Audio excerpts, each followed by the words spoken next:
One of the things that Robert Bly commented about in The Sibling Society is that in many ways we are a culture of immature children in a child-parent dynamic, in a child-sibling dynamic with those around us.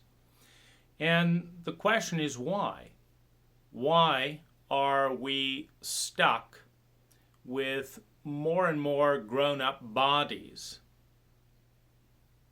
experienced through the eyes, through the psychology of a child, of an adolescent?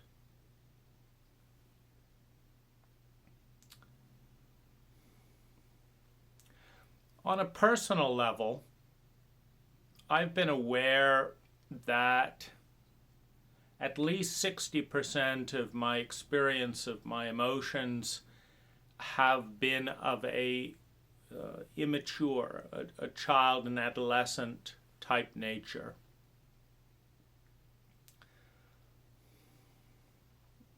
It's been difficult to grow up. I'm not talking about intellectually being able to respond to things, coherently or at a sophisticated mental level. I'm talking mostly about the emotions, to feel like an adult as opposed to a child in a grown-up's body. And in the process of going through this dynamic, and in some levels, in some ways, becoming an adult, I'm focused and interested in the dynamic that's going on because life wants to go forward. Every child is born with a natural predisposition to become an adult. And when that's not happening in large sections of the culture, when people are dying in ancient bodies that are older than they've ever been in human history, and dying as children at a psychological level, dying as adolescents on a psychological level, is a very powerful force that's interrupting that process. And in the process of growing up, of maturing to some degree, meaning I know what it feels like to be an adult at age 44, more than I've ever known that. So there's an interaction between the microcosm and the macrocosm, the ego and the culture, the individual and the group. And the way that I would describe the interaction is like this: that as a child coming into the world in a completely dependent state, we have the same human needs as every other human being in human history. Abraham Maslow outlines them in a hierarchy of needs, the first one being survival: warmth, food, attention, shelter, medicine, survival. The second is security of survival, consistency, enough abundance to have some sense of certainty. Then we have love and belonging, which is the real, icing on the cake of survival. If you are deeply loved and belong, this is always evidenced by protection. The deepest forms of love and belonging stretch as far as large numbers of people being willing to lose their life, to sacrifice their life to protect you, or at the very least to measure your life equal with their own.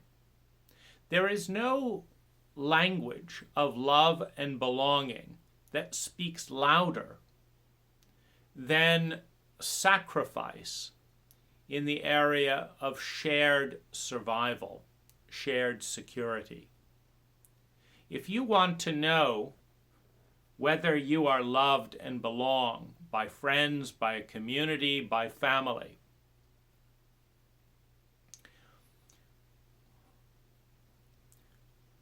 when you have a life-threatening crisis, and to meet that crisis would require a major sacrifice,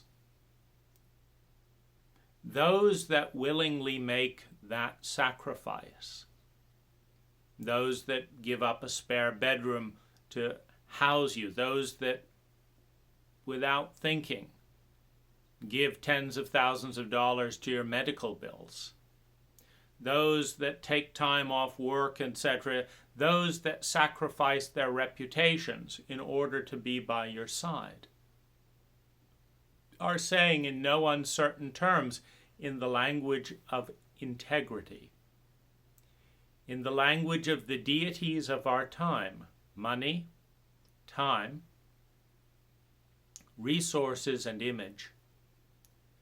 These are the currencies. These are what our people worship. They worship their time, their freedom. They worship their money. They worship looking good. They worship what they have, their resources, their possessions. When someone transcends that worship to honor the bond between you and them, you belong. You are loved in the deepest language of our cult. Our deities have been sacrificed to protect you, to love you, to honor you. And when that sacrifice is unwilling, or at best a coping mechanism because I don't want to look totally bad, you do not belong. You are not loved. And every child seeks to secure such loyalty from their primary caregivers, the dynamic of a complete codependent, the complete dependent relationship. What do I have to do to be loved, to belong, to feel secure, and to survive? And the parents outline the response. And in its healthiest form, this is a criteria of development and growth. You must be your best self. You must learn. You must learn to speak. You must learn to interact with other people. You must learn skills. You must study ethics. In the healthiest sense, a parent lays down a pathway and says, this is what you must become in order to be loved and belong, to have a sense of earned self-esteem, which is the next need. But this is what our family is about. Now, the family, in general, has positive elements. But it also has patterns of shame, patterns of secrecy. It has lies. It has shadow sides, positive and negative, that are not owned consciously. They are not integrated. They are unwelcome guests at the table. And so they are kept outside of view, but they are there. The molestation, the hatred, the depression, the bitterness, the insanity, the grief, the self-loathing, the addictions. They are there on the outside of the little box called who we are, in the shadow. The secret longing, the part of the psyche that is outside of the cult, the fantasies, beautiful fantasies, secret longings, dreams. This is who I really wanted to be. That is also in the shadow. And around our deepest longings and our deepest shames lie our deepest pains, the deepest longings in the light shadow, not honored, not fulfilled, lead to grief, lead to frustration, are violated by our silence and inaction, and we have great pain as we pretend they are not there and participate in their violation on a daily basis. The hatred, the lust, the rage, the anger, etc., that again is not Christian, not this, is pushed down. And we have shame, which is a traumatic event. Cults define what is sanctioned and what is taboo within the cult. And shame is the phenomena of understanding that if this part of the psyche is honored in you, if you say, here is this part, and this part is in me, and that part is in the language of the cult taboo, you are no longer welcome. You no longer belong. You are shamed with ostracization, with judgment, with separation. You are not one of us. And in doing so, in an interconnected paradigm in which we need people far more than we need nature in our direct relationships, meaning we don't give money to nature, we don't rent a house from nature. Everything comes from nature, but our dealings are with people.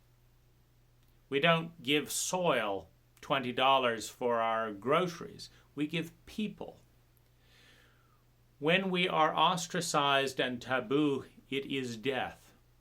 It is an impossibility to survive, to feel secure. Now, the chauvinism of money provides some buffer, because when we honor money more than we honor human beings, the fact that someone is not of our group, is distasteful, is I don't really believe in them, does not stop us from selling items to them as long as it's profitable. So in the hierarchy that says that the bits of paper that human beings create are more important than the human being, therefore I will work around this human being who I don't necessarily care for in order to secure the fruits of this human being, which is their money. As barbaric and absurd as it is to value the golden egg more than the goose that lays it, in a culture that does that, there is still protection as long as you have money. You may be shamed and ostracized, but if you have money, in this cult, you will still be able to secure survival and a fair amount of security around that survival.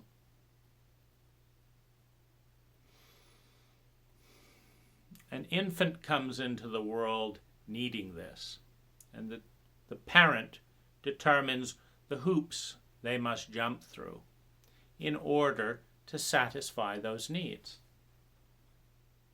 Now, in a shame-based, in a trauma-based cult, there are always secrets, there are always repressed traumas, there are always lies that hide parts of who we are, dark and light. And children have an ineffable ability to find those repressed, denied, unloved, cursed pockets of our cult's energy and push around at them and say, what's this, and what's this, and what's this, and what's this? And if given half the chance, they would bring light and healing and vitality and awareness and opening to their cult. But this is when the shadow side of the parent emerges. Because when you have ultimate authority to kill, to traumatize, to bribe, to bully, to beat, to humiliate, to attack an infant, a 5-year-old, and you have the ability to bestow riches and favoritism and praise and bribes and assurances of goodwill and cookies and M&Ms and all kinds of special privileges, legal and otherwise. You have a tremendous influence over that child, and you can use your influence to steer the child away from the truth in those areas where the truth is taboo, where the truth is culturally shameful, where the truth is unbearably painful. All pain is connected with the deepest loves. If you don't care about something, there is no pain around it. If you care deeply about something, it has a certain sacredness to it. All pains are sacred because they connect to that which is most treasured.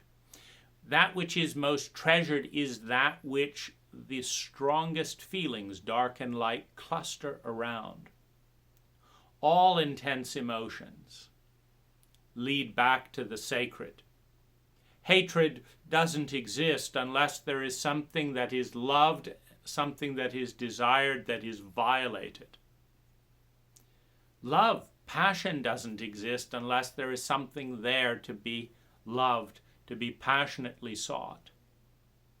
Only apathy and indifference speaks to the meaningless mediocrity of vast swaths of our lives.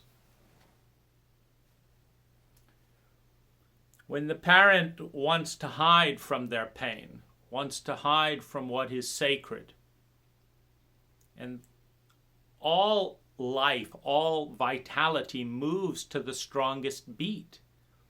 As a child, you will look for the strongest affect in your parent. You will look at what terrifies them or what fills them with wonder or what makes them feel alive because it's real, because it's sacred. And in a cult in which intensity itself is taboo, in the chauvinism of the feminine, intense emotions are taboo. Intense hatred, intense grief, intense rage, intense jealousy, intense passion, intense lust, intense spontaneity, intense enthusiasm, intense generosity, intense kindness are taboo. No, we don't give those things to strangers. No, that's not what we do, and you don't do it like this, and that's hugging. Don't hug them too much, and don't do this. And the entire coaching of a cult is to sublimate the feminine and replace it with a politically correct rule book, which of course is being argued about all the time, because if you can brainwash a cult, if you can brainwash a people into agreeing what is and is not politically correct, that's the first step. And then you can control the agenda of what is and isn't politically correct. That's the second step. You now have control of people who are giving you their power, much like a child gives the power to the parent. And that's what we're looking at, is what happens when the child ferrets out the gold, ferrets out the most sacred thing in their parent, which they do by what will upset mom the most, what will upset dad the most, what will make dad the happiest, what will make him like me the most. It's always the most. It's like the child is intelligent enough to know that intensity of emotions lead to gold. The parents, in many cases in a brainwashed cult, are not intelligent enough to step into the arena of significance, and live a life worth living, which is a life in honor to the deepest feelings, be they hate or love, because they are the same. Right beneath hate is pain. Right beneath pain is helplessness. Right beneath helpless is helpless to protect and honor what? Something beautiful, something innocent. Innocence in a violation cult is often the most sacred. The child is sacred because of their innocence. A stem cell is valuable because it can become anything. Innocence is the stem cell of the psyche. It can revitalize everything it touches. It can become anything. Innocence can become cynicism. It's very difficult for cynicism to become innocence. Cynicism is a very specialized biology in the psyche. Innocence can just go anywhere and become anything. And this is, of course, what children do. They say, Mom and Dad and world, I'm here. I can become anything. What do you need me to be so that I feel like I'll survive, I feel secure, that I feel welcome, that I feel loved and belonging? And so often the script that we give, unconsciously in most cases, because it would be too intelligent to consciously script something in dialogue with the child, to write the script. What we give is the answer of, this is what my family does. Here's what we do in this cult, in this family, in this system. And I remember the rage. I remember the hatred. I remember the hate and fear directed at me by both parents when I found a little bit of their gold that they were passionately committed to hiding. A bit of their pain about that which was most violated and most beautiful. A bit of their passion, that which was most vulnerable. A bit of their hopes and dreams and the painful disappointment of a life hiding them, to protect the dream from being broken, rather than protect the lifetime from the mediocrity of not pursuing dreams. As I ferreted around, I met rage, I met violence, I met fear. My parents were afraid of my ability to see them. And of course, I've met plenty of lovers, etc. Some open up and are delighted and honor and bask in the fact that someone wants to see them. And yet so many, when certain things start to come to light, run like the wind, committed to being invisible in the areas they cannot accept, they cannot love, they cannot face, they have been taught are evil, etc., etc., and you cannot come into this domain.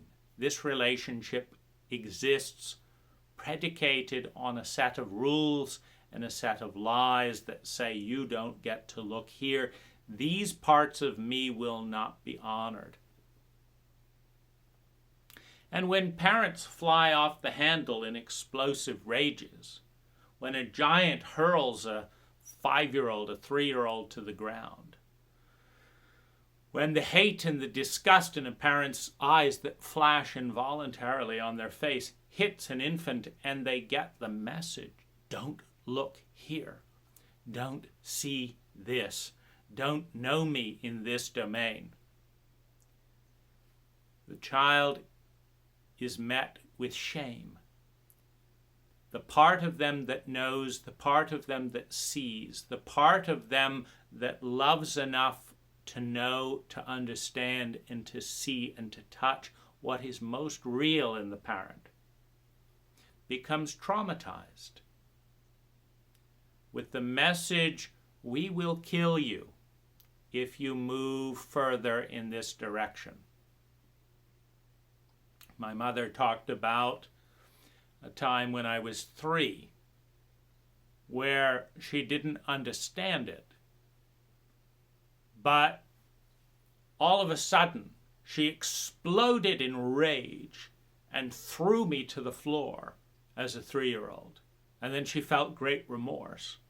Why did I do this? This is no way to be a mother. This is no way to be... And she's afraid. And in a shame-based, in a fear-based cult, she won't call someone and say, I just threw my 3-year-old on the floor. I just traumatized an infant, and I don't know why. Help me. I'm emotionally illiterate. I'm psychologically illiterate. Help me. In a cult of secrecy and shame, she feels guilty. She feels more afraid than she ever felt of what's secretly inside because she doesn't know why she did it. But she's more determined than ever to keep people away from that horrible thing inside. More determined than ever to dissociate first from herself and in doing so with everyone around her.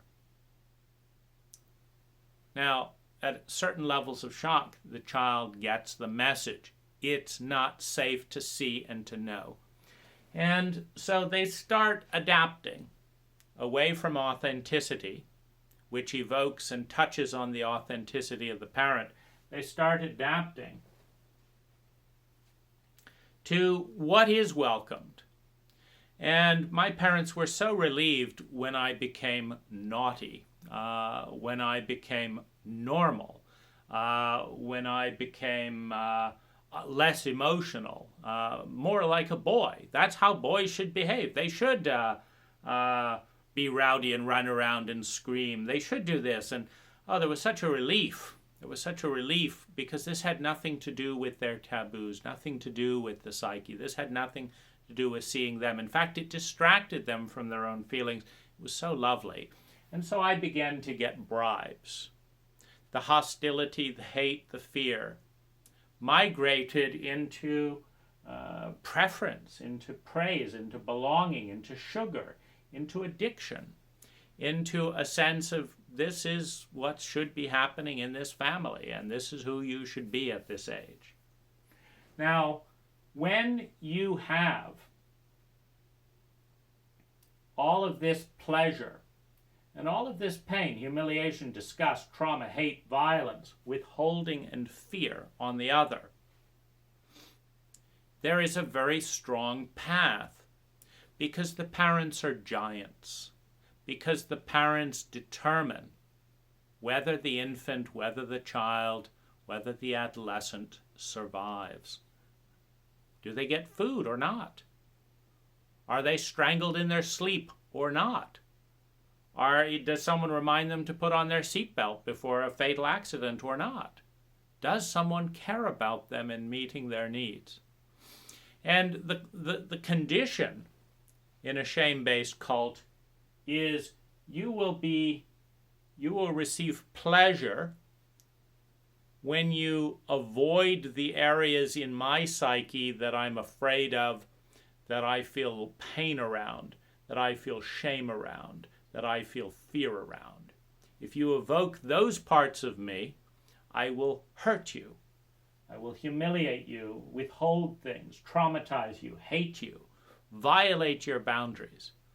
And when you accommodate and don't touch on those areas, I will reward you. You will survive. And this is the lie. Because a lie is a rewriting of reality. When you have intense buried emotions and you say, no, I'm not feeling anything, that is an intense rewriting of reality. When you feel intense jealousy and hatred and rage at your sister, but say, no, no, well, this is a Christian family, and we don't feel hate. We are nice people. We're good people. We are going to play harps next to God, and we're not, unlike my sister, going to burn in a lake of fire. We're good people. That is a lie. Because the visceral sense of hatred and envy, leaching out of the pattern of facial expressions, of tones and behavior that cannot be masked to anyone paying attention, is being rewritten heavy-handedly with big Sharpie markers saying, all this stuff doesn't exist. This exists. All this stuff is banished. Well, the child has their senses. They have their observations of their parents' behavior. The most sacred form of prayer is behavior. Action is the most concentrated form of energy that we know. It's the densest form of reality. Ultimately, what people do is 10 times more impactful than what they say they will do, but don't do. What they say they value and do not pray. Prayer is action. Don't say, oh, I forgive, I forgive, I forgive. Now let's get them and ruin their life and da-da-da. Prayer is action. And the child, of course, notices the furtive look, the lustful thoughts, the pattern over here, the fear dad has as the lipstick thing is covered, and don't tell mom, you don't want to damage mom. She'll be very angry at you if you tell her. Don't tell her. The child understands the subtext because it is lived in the pattern of tone, of behavior, etc. But when the truth is somewhat masked, when there's a fairly, concerted effort being spent to conceal the truth, one, and when massive amounts of reward are given to those who accept the lie, and massive amounts of pain and trauma and disowning are given to those who keep pushing for truth, most children will sway towards the rewriting of history. The parent does it about the family system, the government does it about the country. In different fractal layers, history is rewritten 1,000 times at 1,000 different layers. Those with the political power, those who control the information, those who control the food, those who control the banks, they are the ones who rewrite. And in the child's life, it is the parent. Now, a child might very well betray the parental dogma if it was just the parent that was lying to them, that is asking them, in essence, to go insane. This is a very loving family, and don't you forget it. I mean, how insane can you get? We are talking schizoid, crazy, barbaric levels of stupidity. And yet you find this throughout every household in our cult. In every cult, there's one or more family members pathologically insane. Believe in Jesus or we will kill you. It's insane. This is the right thing to do. Do it or I'll hurt you. Insane. And so if it's just the parent, the child might figure it out. But of course it isn't. Within the fractal dynamic, the parent is the microcosm of the government.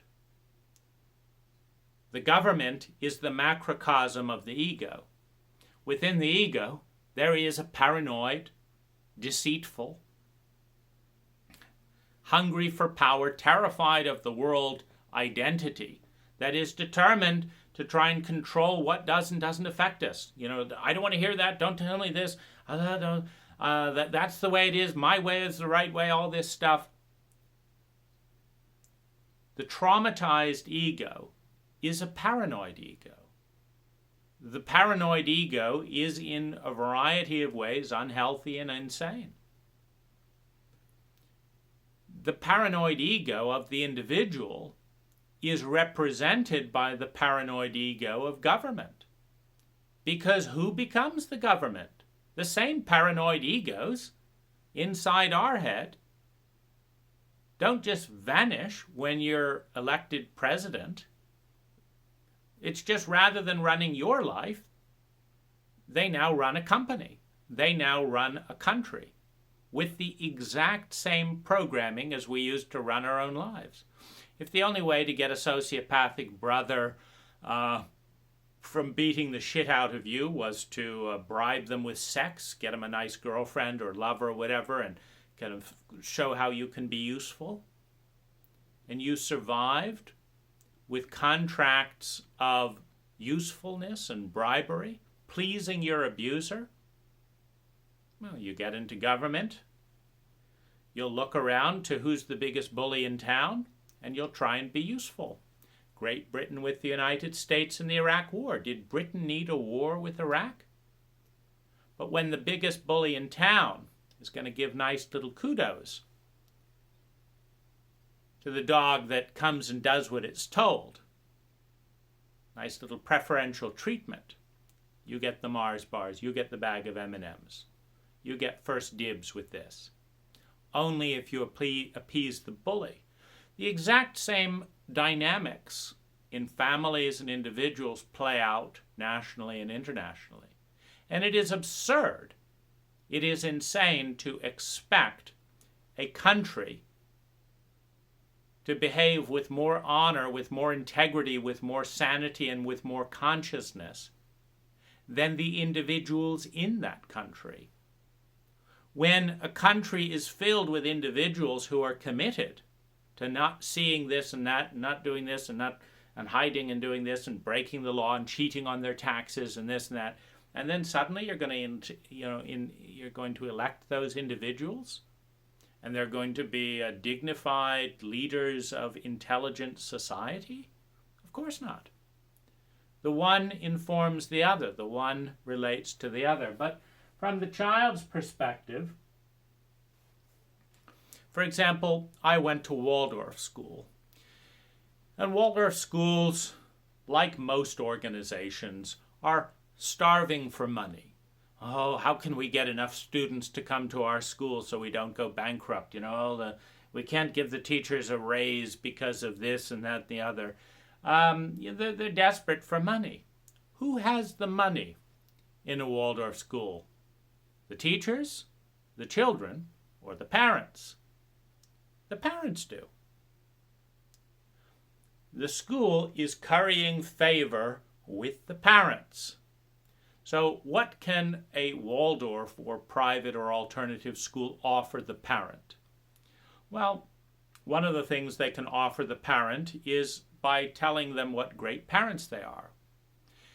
Gee, not many people are as loving and great parents as you. If you send your children to Waldorf school, your love and loyalty and magnificence as a parent is unquestioned because you're spending money and this and that and the other. And so, how many parents are going to fork out $5,000 a year to learn that they're shits? I mean, if Waldorf schools advocate for the child and say, no, you're terrible parents. You're giving them too much sugar. They're watching, this. Then there's this. Then there's all your passive-aggressive relationship. You're ruining your children's life, and we can't fix that just because you send them into our school every day. And the learning disabilities and nightmares and all these stuff that your children are going through. I mean, this is stuff that's being played out in your family system. and Waldorf schools are not going to fix it. Well, that's the truth, but we're paying $5,000 a year to hear this shit when we can go to public school for free and nobody complains. In fact, they all shut up and just do their job, and we don't have to pay anything. I mean, so there's a quid pro quo going on between teachers and parents. In the public schools, they don't want to get fired. They don't want to get harassed by the principal. Mrs. B, come to the principal's office. Now, so-and-so told me, nice parents who I don't want to have to deal with, told me that you told their son Joey that they were bad parents for hitting him. I don't want to hear from Joey's parents. Could you stop with this righteous rescuing? You are in a district in which children are abused. Deal with it. I don't want to hear from them or you will be fired. Okay. So the parent is backed up by the teachers. My Waldorf teacher began my kindergarten career by terrifying me about ghosts. In the media-deprived environment, as good parents in Waldorf do, you have a very kind of open-ended vision of the world because there's a certain amount of isolation because the real culture is bad, right? There's a lot of susceptibility to suggestion, particularly in sensitive and imaginative children. My kindergarten didn't like the traumatic symptoms I demonstrated from home. So all the different layers of suppressed energy and abuse, etc., was highly traumatic and frightening at home, which creates fidgeting, anxiety, traumatic symptoms. Well, my kindergarten teacher at Waldorf School didn't want to deal with that. And so she said there were witches who would eat me down in the cellar, and that if I didn't stop fidgeting with terror, she would send me into the cellar to be eaten by witches, which she did from time to time, and then she'd check to see if I was eaten. This is the exact... You see, you expect a Waldorf school to suddenly be vastly superior to its own teachers. What does that tell me about that kindergarten teacher? That she was terrified out of her life by people in authority, and it got her to do what the authority told her to do. And so she, of course, said, well, when I'm a grown-up, I'll do that to children to get them to do what I need them to do, to behave like good little Waldorf students. And, Dane is not behaving like a good little Waldorf student, so, we're going to have to terrify him. In obviously, in a traumatically illiterate cult, it wouldn't occur to her that these are traumatic symptoms because we're traumatically illiterate. And it wouldn't occur to her that if they were traumatic symptoms, then the underlying thing is shock and terror. And it doesn't make a lot of sense to try and cure shock and terror by telling a 5-year-old that they will be eaten, one, but simultaneously telling the 5-year-old that your teacher, just like your parents, will send you into harm's way, that you have to do what they say because you're expendable. And thirdly, tell you that everyone in the classroom will stand by, that the community will watch you get eaten, that no one will stand up for the abuser. All of that is being expressed in the language of behavior. You are expendable. Do it my way or I'll risk your life. The big ones will hurt you and no one will protect you. That's the kind of cult that you're in. This does not calm a person down, so naturally the hyperactivity increased. But in a psychologically illiterate cult, people are too dumb to know that they're dumb. So when the hyperactivity increases, then this is transferred back to the child. That bad child. Didn't they learn their lesson? Do we have to send them down into the dark cellar with no lights on for 2 hours? 1 hour wasn't enough? Well, it's the same stupidity of someone who's so ignorant about gasoline pouring a gallon of gasoline onto a fire and then being outraged at the gasoline for creating heat. Oh my gosh, do we have to pour 5 gallons of gasoline? How much gasoline do we have to pour on this fire before it behaves, before it goes out? You could put 1 billion gallons and all you do is burn yourself up. But when you're psychologically illiterate in a shame-based cult, your stupidity doesn't occur to you. And the terror in the child's eyes feel familiar because it's the same terror you felt in your own eyes by a cult that was equally barbaric and illiterate when it came to psychology and emotion in your generation. So the teachers add and echo the trauma and the collusion with lies. You try and tell a teacher that you're being abused at home, and they are frightened for their job, for their income, for their relationship with other teachers, who will be mad at the teacher who loses clients. Now, right behind the teachers are the business people. So you walk in to a business and you see your abusive parent, the person who shouted at you, who told you, don't you make a scene in the, don't you do this, and now we are going to look like a nice family. Hello, here's my MasterCard. How I have money to spend. Are you up for the charade of the day? And everyone says, oh, how lovely to see you. Oh, isn't that cute? Aren't you lucky to have such a pretty mom? Aren't you this? And the business people are in the sack. With what? The parent. Again, business people, parent, child. Who has the money? The customer. And we want it. What's going to get us the money? Feeling like we're shitty parents, feeling like we're ugly, taking the side of the children and saying, why are you coming in here shopping all the time when your child is showing dissociative symptoms?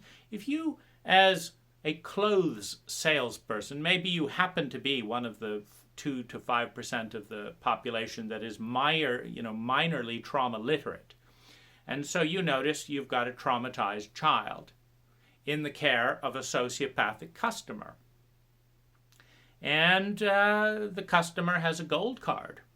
What are you going to do? Are you going to pull that parent aside and say, I don't care if you buy anything here or not.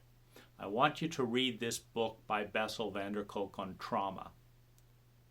I watched your child, they're demonstrating symptoms, and you could make a significant difference.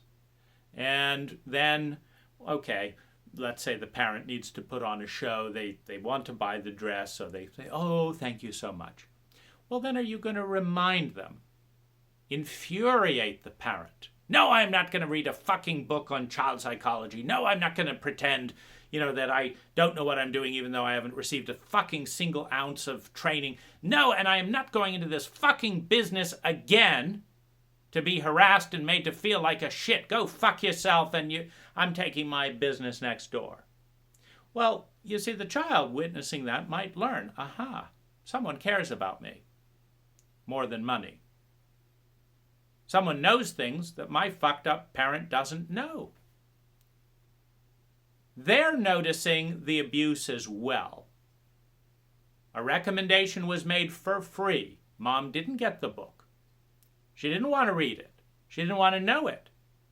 That's the kind of thing that makes mom mad. She doesn't want to know what she doesn't want to know, and she doesn't want to know that she doesn't want to know what she doesn't want to know. And that's the nice little conspiracy. But all the business people are in the sack. Not a single business stands up for the child. Not a single one tells the truth. And they give nice little lollipops. And don't disturb mom when she's spending money in my business. And aren't you handsome? but don't interrupt this sale. So it's the same continuum. Pleasure and bribes, trauma and hostility, depending on how the child behaves. And they're mapping out the cult. They're learning what does it. Oh, I push this button and you hate me, and I push this button and you urgently bribe me. You're desperate about this. Interesting. How do I... And when you are treated so sociopathically, you become traumatized. The reptilian brain is dissociative. It's reptilian. It doesn't have empathy. When you are surrounded by sociopaths, by crocodiles, who will do anything to get their drug and don't have empathy, it engages the traumatic brain, which is the fight, flight, freeze brain in a reptilian sociopathic protocol. Okay, you're all doing everything to avoid your fear and avoid your pain, and I'm paying the price. I get it. I'm reduced regularly to trauma, abuse, and violation. I get it. My feelings are so painful I can't afford to feel them. But at the same time, you're training me on how to push which buttons to get you to give me... You don't mind giving me crazy amounts of sugar if that'll shut me up in this and this, or buying me endless video games. And I can use those sugars and video games to further mask and anesthetize the pain that you are dumping on me, the shame that you are threatening me with regularly. I can avoid my trauma by copying how you get through your life. You get through life with addictive shopping, with lies and this and that and the other. I can take on some of those addictions, and my life won't be so painful, and I won't be terrified of being hit and hated for breaking the rule. And the deepest rule is the intensity of emotion, the looking at the shadow, the holding of accountability, and the mirroring of truth. This is the deepest rule that cannot be broken. It's why Edward Snowden was considered the most dangerous man in the world to the United States. The most dangerous man in the world to the United States was a conscientious 26-year-old who was willing to give up his life, his savings, his safety, his income, and his military rank to tell the truth about how the parent was lying to the children, was breaking its own rules, was hypocritical.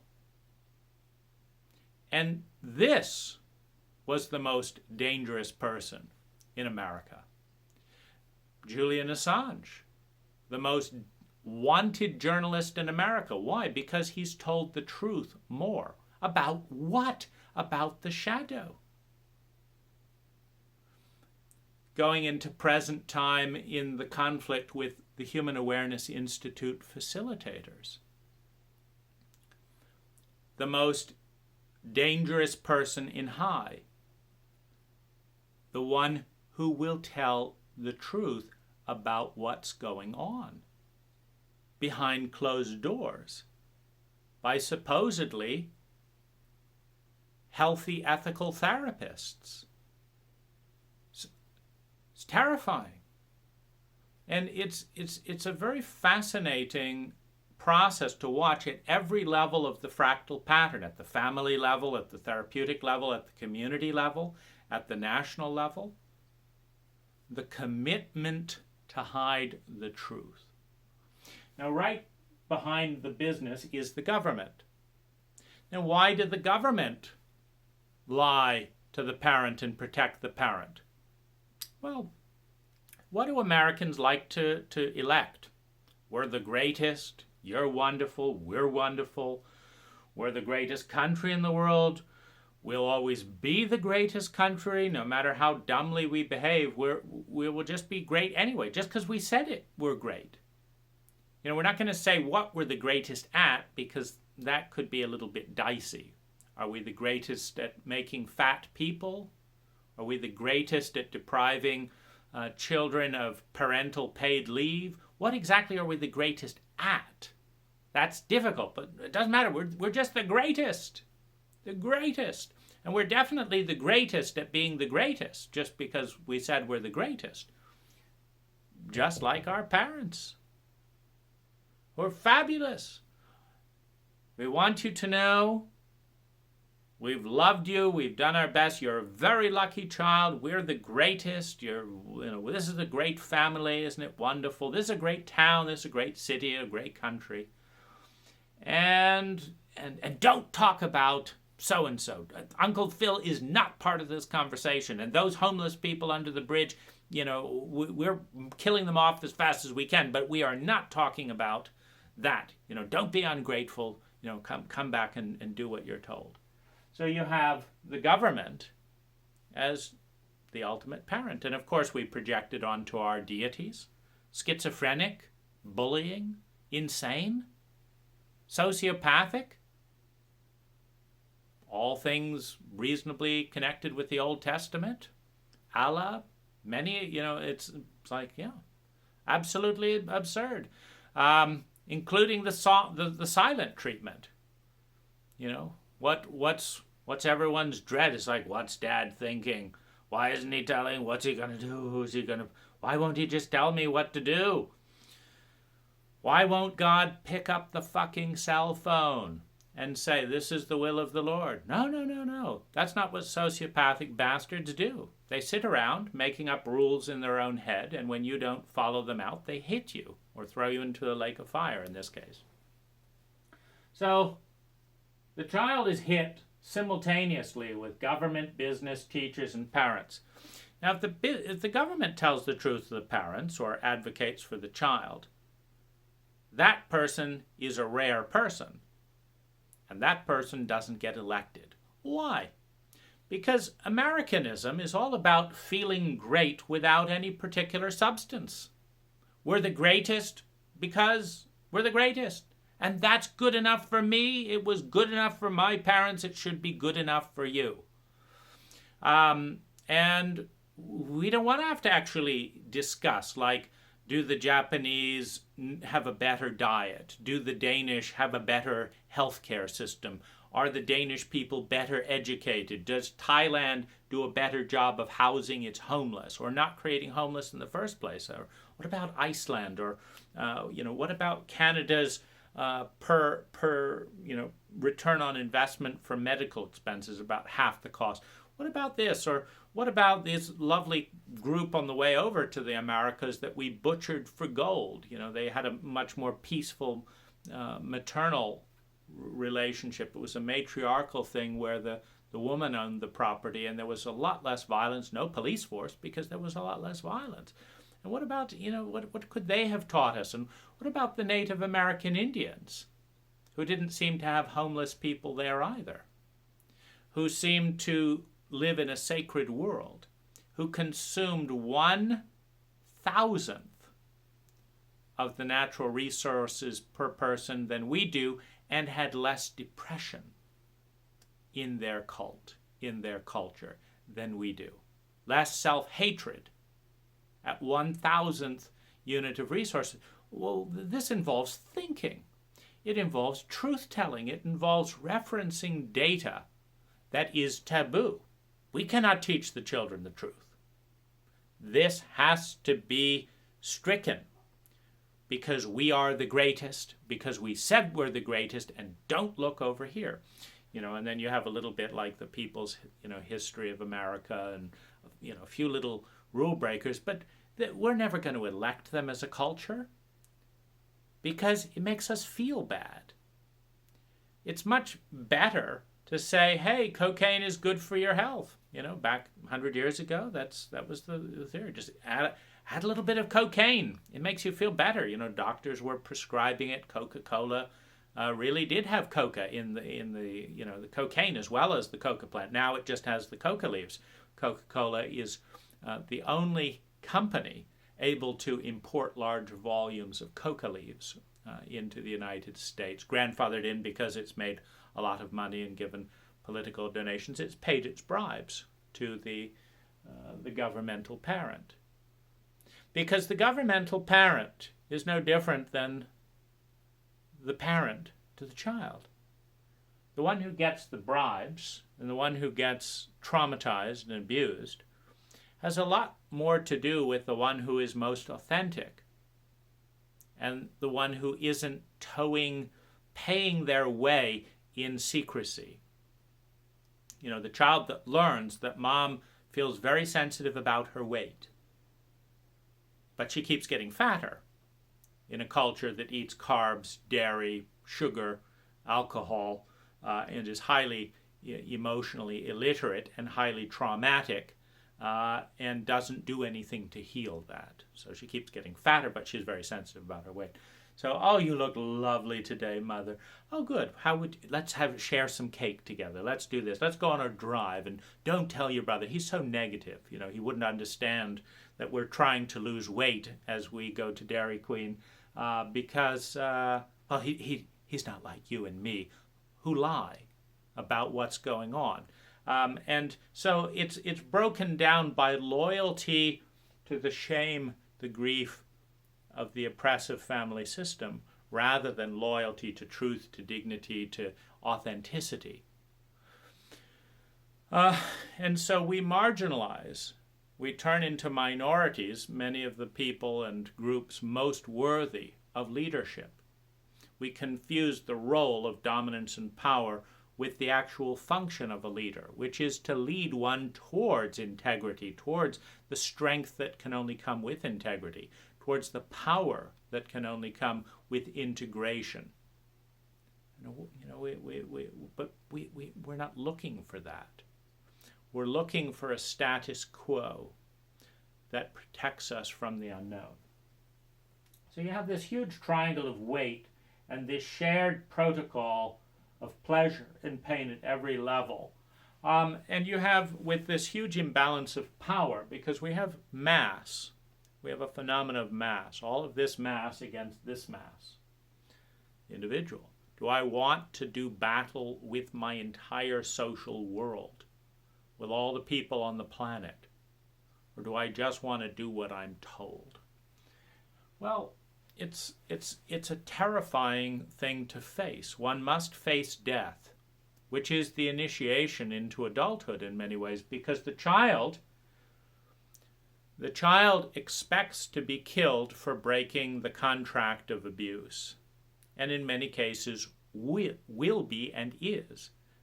And we fail, of course, in our psychological illiteracy to acknowledge how much damage is done.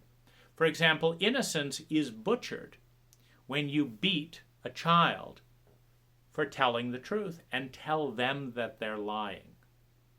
When you say, "What did you do here?" and you tell them the truth. But it's not the truth they want to hear. Because maybe, for example, the sibling that you're telling the truth about is the favorite because they're the main supplier of drugs in the family system. Lies are drugs. Praise is drugs. Addiction is drugs.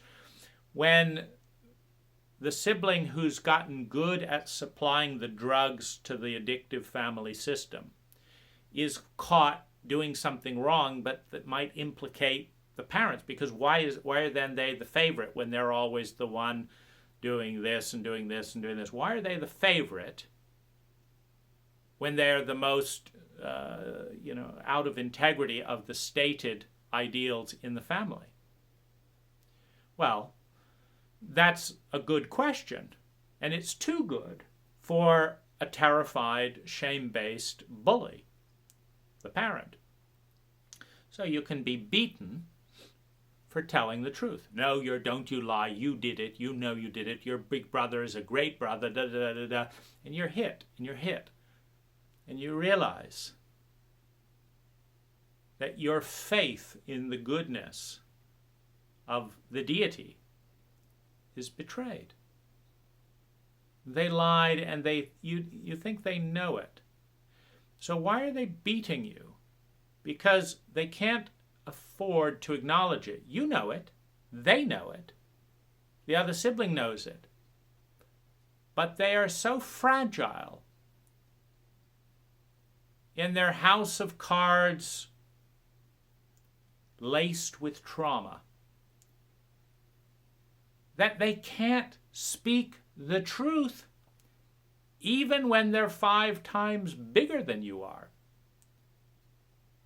And this is the cult in which it's tremendously painful.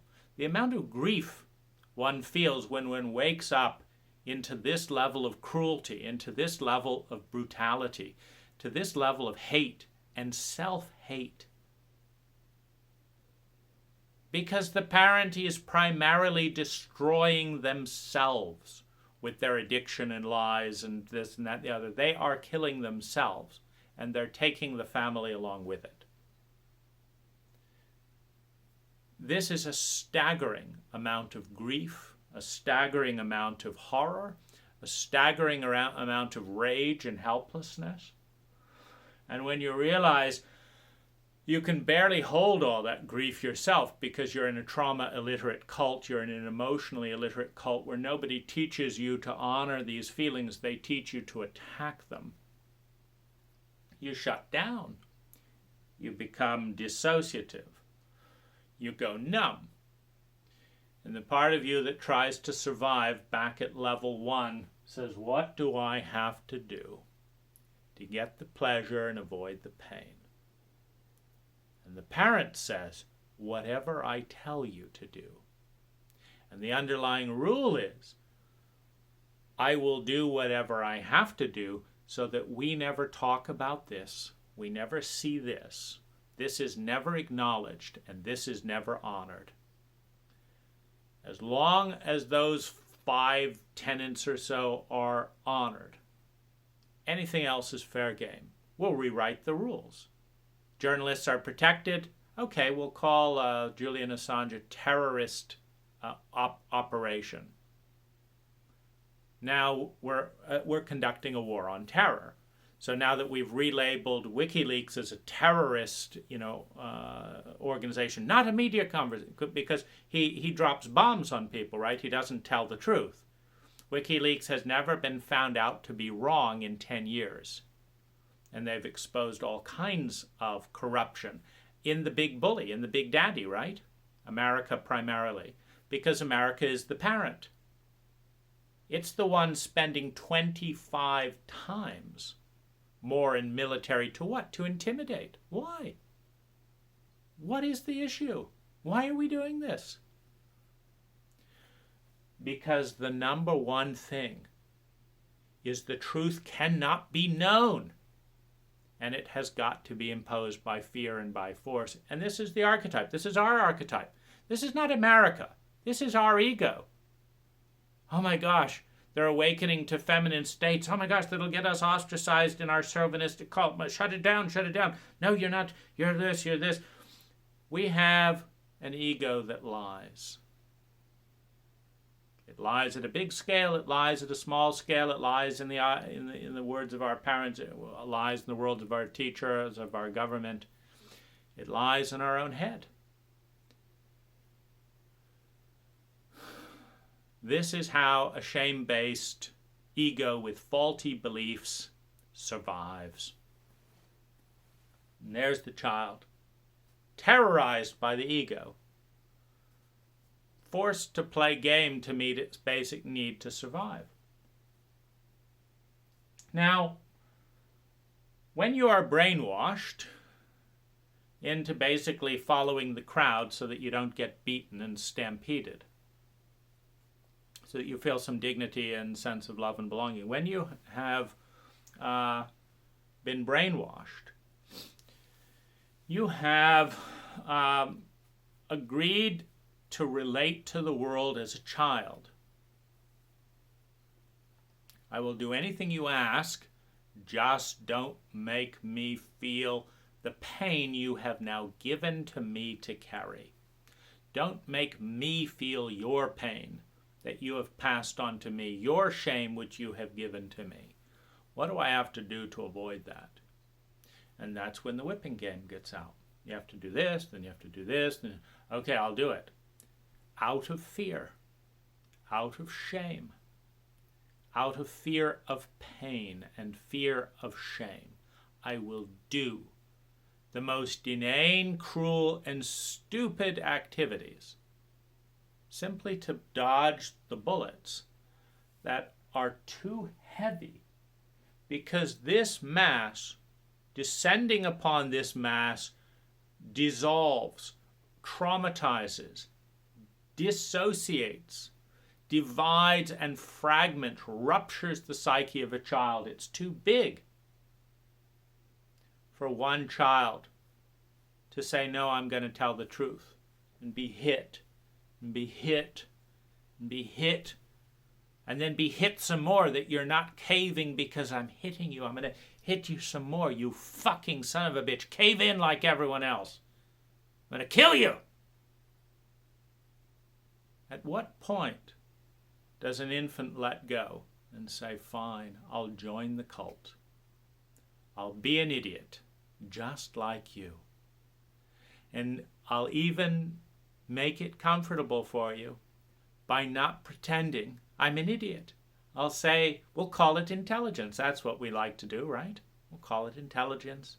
Get all that you want. You can carry on all the smuggling, all the contraband. I mean, the greatest drug smuggler at various times in U.S. history are the intelligence agencies, raising money for covert operations by drugging the people. Where did that playbook come from? Who's the biggest drugger of the individual? The lies of the ego. You're the greatest. They're just saying that because they're jealous. You never make any mistakes. Who's saying that bullshit? Feels great, doesn't it? Cocaine hit, cocaine hit. Feels great. But is it useful?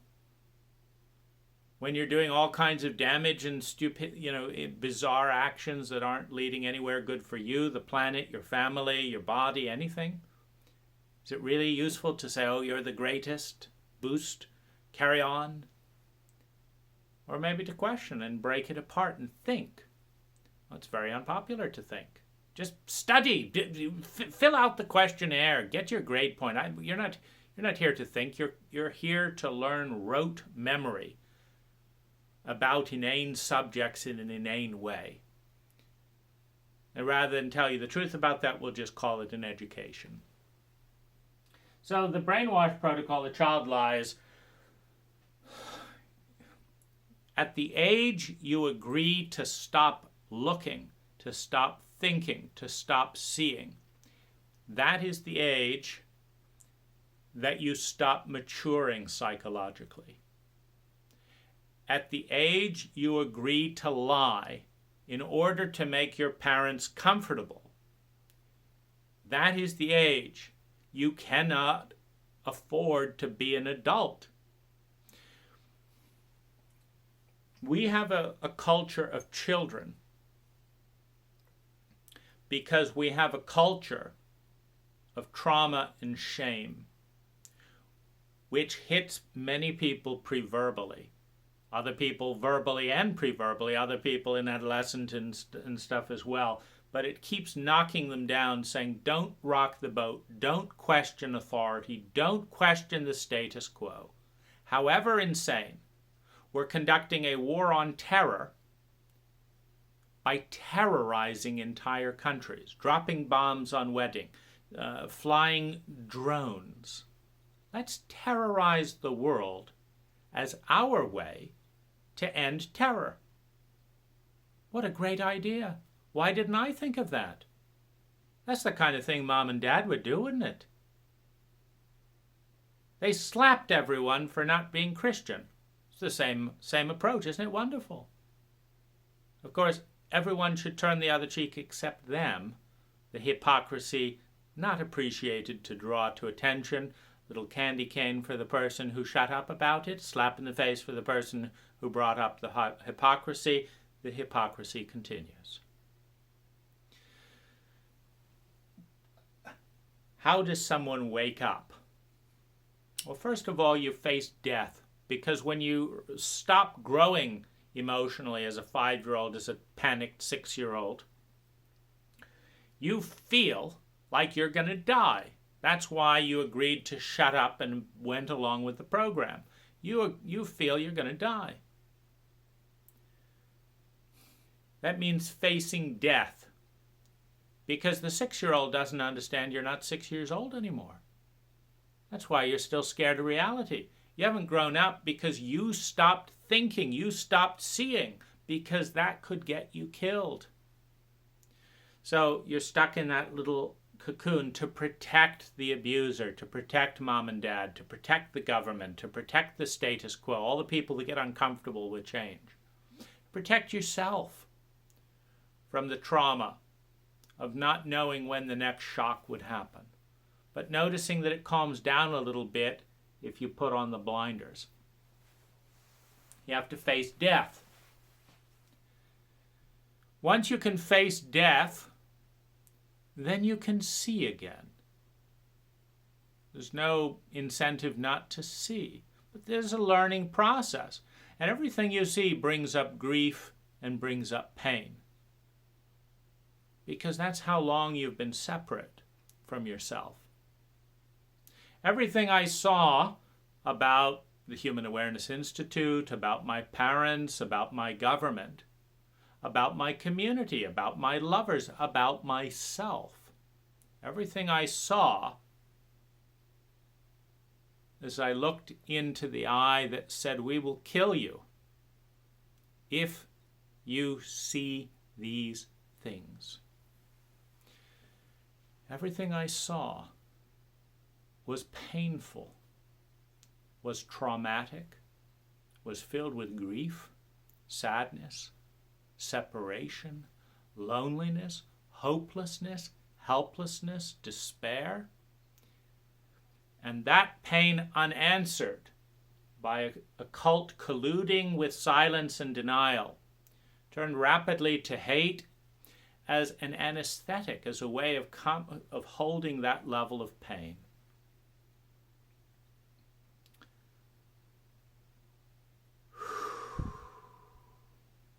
Enduring that amount of pain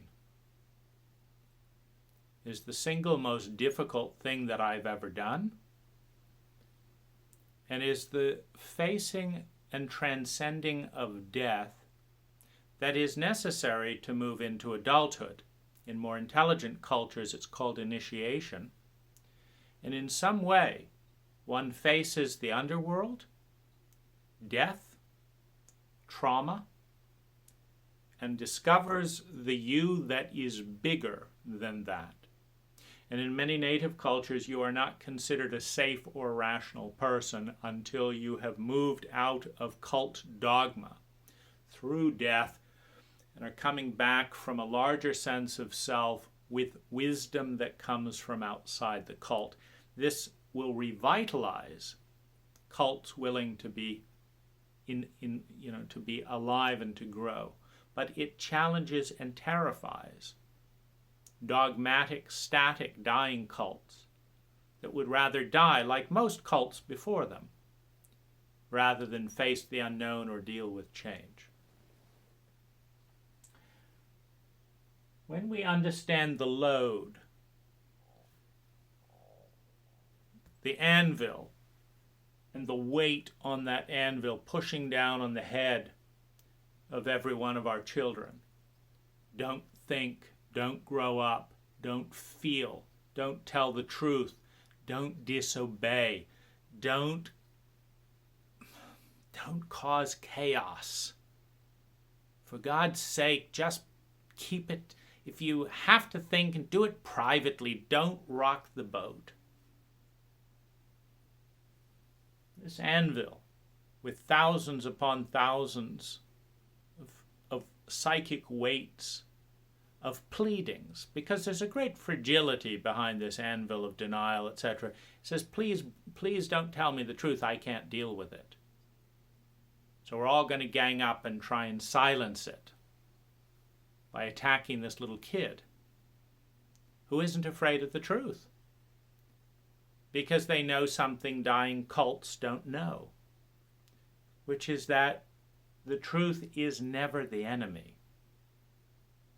The enemy is the fear of truth in the hands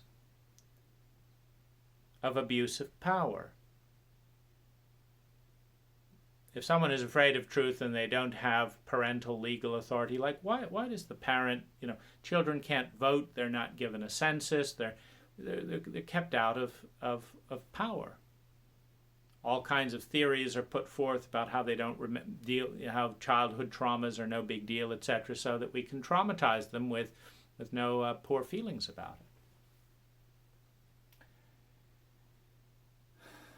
Facing death, facing grief, facing pain, facing loneliness, facing rage, facing hate, facing sadness. One comes face to face with dignity, with beauty, the beauty of this child, willing to go AWOL, with 1,000 minds against them, with 1,000 psyches afraid of that truth, willing to speak the truth anyway. There's a dignity, a beauty, a wonder in that level of courage, in that audacity. 1,000 to 1, 100 to 1. It's an incredible accomplishment. And this journey stands between the sibling society, the cult of self-absorbed children in a sociopathic state, unconsciously reenacting the abuse script, and a free human being.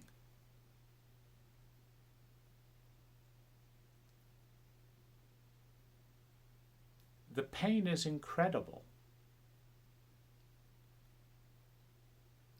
And yet, how does this occur? Because the physics say that this will be sliced in half, and in pure materialism, that is exactly what happens.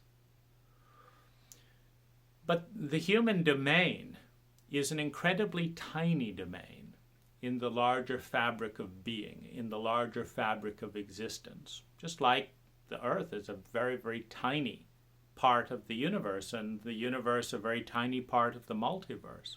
These fractal patterns go on endlessly. And so your mother and your teacher and every business they shop at and your government may all curry favor with the abuser by minimizing, discounting, whitewashing, denying, etc.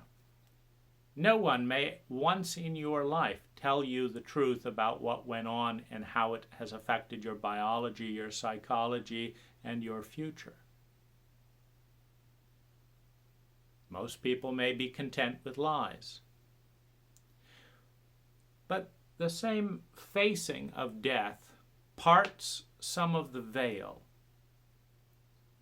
between the transcendent states of consciousness that have no interest in your parents' lies, in your family shadow, in your cult abuse pattern, that will do nothing but celebrate as you tear up one abuse contract after another, as you face the same truth within and without. This is no better than, less than, etc. The saddest part of discovering the abuse of my parents is discovering that in my sublimation to hiding their secrets, I developed blind spots in my own and became abusive in a similar way to my parents. And just like they called their abuse love, when you relabel abuse as love for someone else, that's what you relabel it for yourself. So the cost of protecting our abusers is becoming them. And one of the greatest things to face is, can I be forgiven?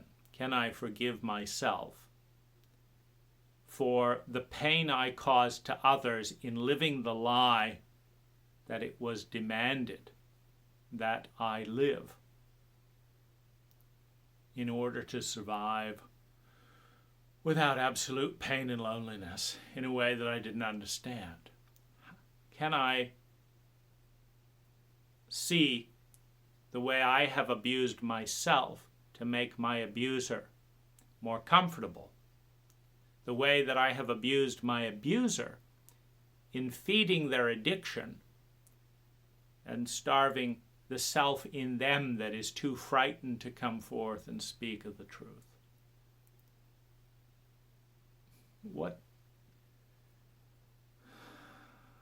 What can I do with so much pain alone in a cult where Mr. Smiley Face and good old positivity, positive attitude, right? Success. Think of the bright side. Move forward. Don't look at the past. Pretend that your abuse cycle is just as wonderful as your parents' abuse cycle, only better, a new and improved abuse system called love. Don't look at the past. We can feel the grief. There is tremendous support, tremendous help, tremendous love, tremendous excitement and catharsis and release and healing. In order to succeed at the deep things, one must have an accurate map of reality. The most costly thing that our abuse cult takes away from us is in its denial of the abuse, it rewrites the language and the map around what is and is not abuse. Because you can't deny what happened, but you can call it different things. You can call it whatever you want. You can call rape P-pop. You just cross out rape and say that was P-pop. And P-pop is good. You should have enjoyed it. Why didn't you? P-pop is good. That was P-pop. People do enjoy P-pop, so why didn't you enjoy it? It's no different than the Christian's dogma around thou shalt love and obey thy parents. Not thou shalt take care of and honor the innocents in your children, because that would be intelligent, to have the giants take care of the little one. No. The little one has to take care of the giant. Wait, how's that happening? Well, we just wrote it down. There it is. That's how it's happening. And so, thou shalt love. But that's not how feelings work. You love when you feel safe, when you're surviving, when you feel secure, when you feel a sense of love and belonging, when you are in an environment that supports the development of self-esteem. You will love naturally the people who support you in that journey. You will hate the people that fragment you, the people that lie to you, the people that betray, the people that bring out the worst in you. The people that give you the drugs that you become addicted to in lieu of healing real pain. You will hate them because they are destroying everything decent in you and feeding everything weak and ugly. And you will hate them.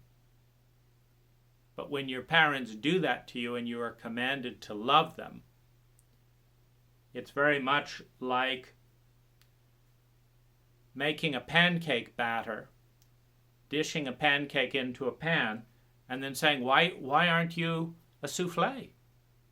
I understand I put milk and flour and eggs and this and whip, and then there was oil and I put it in, but what I wanted was a souffle. If you want love, you help people with integrity to survive, to feel secure in that survival, to have a sense of love and belonging, to become the people they aspire to be. And if you consistently do that, they will feel gratitude, expansive, and the love. You can't stop it. Shame people, bully people, humiliate to them, lie to them, refuse to empathize, refuse to deal with your own feelings, and they will hate you.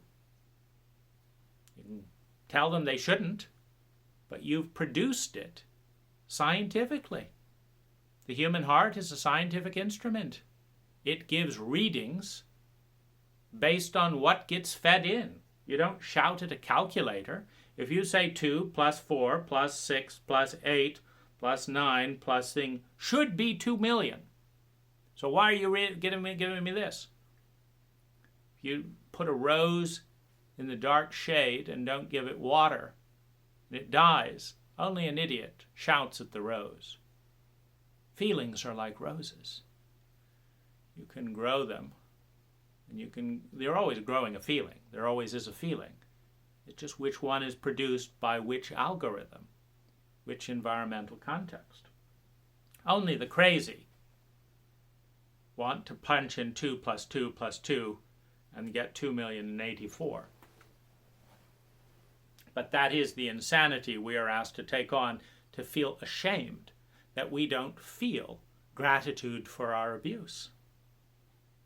Maybe if you stopped abusing me, the gratitude would be natural. Maybe if you said, how am I doing, and adjusted behavior back and forth, the gratitude would be natural. But that would be intelligent. We live in a sibling society of deep regression because we do not initiate our young. Because we live in a shadow-averse culture filled with trauma and pain and intergenerational cycles, that we attack the very few people who try and ferret these things out consciously on their own as being troublemakers. We desperately try and shift them off to the factory of the cult that raises entitled, blind, sociopathic, often cruel, emotionally and psychologically illiterate children in adult bodies who know one thing above all else. You don't challenge the bully, you don't challenge the parent, you don't challenge the government, you don't challenge the company, etc. You don't challenge the big man. You just let him rape you because you get killed and no one will stand up for you. And this is one of the reasons why truth-telling is so important. It's one of the reasons I gave money to Julian Assange. It's one of the reasons that I give money to Edward Snowden to the extent that I can, buying his products and various things. It's one of the reasons I'm advocating for our homeless in our town, because it's all the same pattern. Are we going to live in a cult that honors truth, or are we going to kill it one way or another, with bribes, with bullying, with indignity? And I want to extend a hand and assure you that a sincere seeking of truth, a sincere asking for help, to see and be seen, to become all we are, to grow into an adult, the one who in bigness protects the small.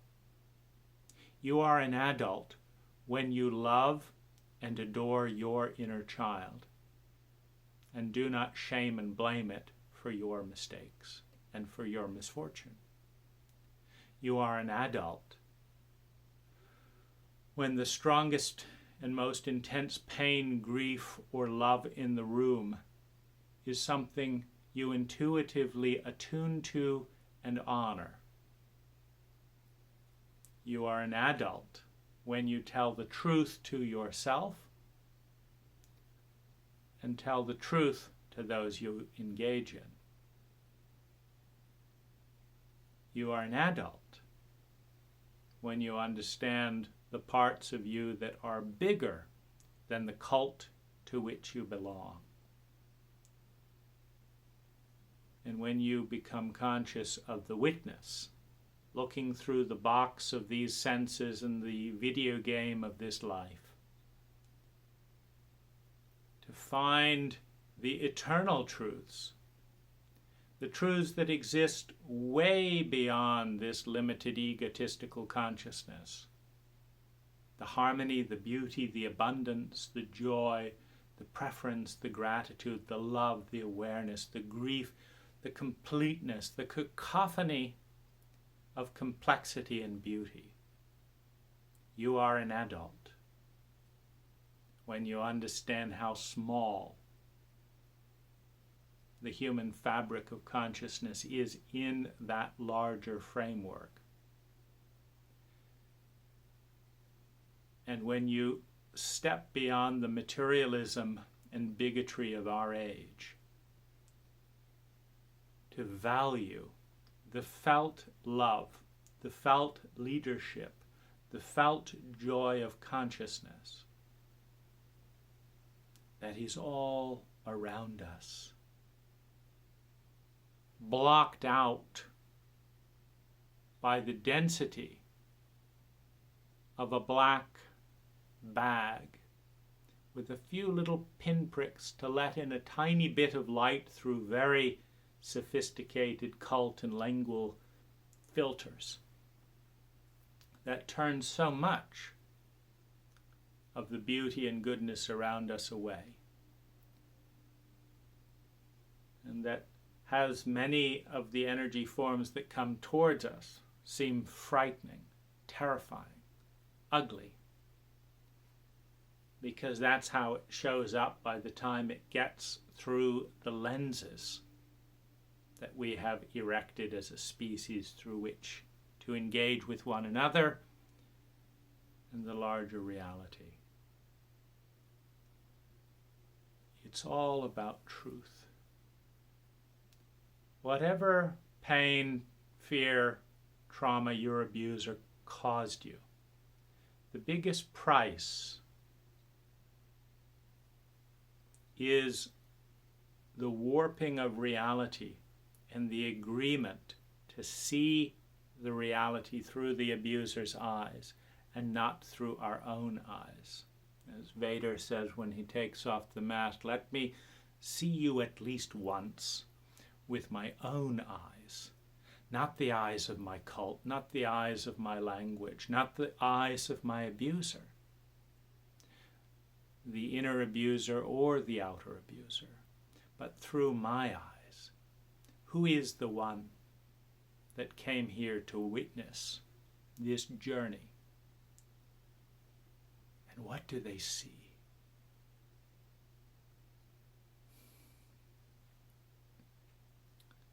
Abuse robs us of this journey when it happens too fast, too heavy, and too young, often before language. The greatest thing that we can offer an abuse cult is telling the truth. Is telling the truth.